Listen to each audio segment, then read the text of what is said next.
নোয়াখালীর ছেলে বিয়ে করব না, হাজবেন্ড হিসেবে পছন্দ না, কারণ ওনারা খেয়ে উঠে যায়, মনে হয় একটু স্বার্থপর হয়।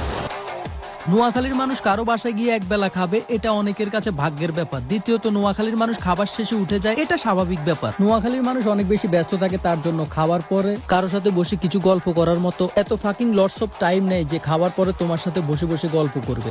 খাওয়া শেষ তারা উঠে যায় এই জন্য, কারণ তাদের অনেক ইম্পর্টেন্ট কাজ থাকে। আর সেকেন্ডলি, তুমি বলছো যে নোয়াখালীর ছেলেদেরকে বিয়ে করবা না। আমি যতদূর জানি আমাদের নোয়াখালীতে ছেলেদের থেকে মেয়েদের সংখ্যা বেশি। এক একটা ছেলের ভাগে 4টা করে মেয়ে আছে। সেই জায়গা থেকেও তুমি নোয়াখালীর ছেলেদেরকে ভাগে পাবা না। তুমি বলতেছো নোয়াখালীর মানুষ নাকি স্বার্থপর। আপু, যদি নোয়াখালীর মানুষ স্বার্থপর হইতো তাহলে তোমার যে স্টিল বয়ফ্রেন্ড আছে তানভীর ভাই, ওনার বাড়িও কিন্তু নোয়াখালীতে। আমরা যদি স্বার্থপর হইতাম তাহলে সবার আগে তোমার যে বয়ফ্রেন্ড আছে তানভীর ভাই, তার সিটিজেনশিপ বাদ দিয়ে দিতাম। So you have to be careful, okay?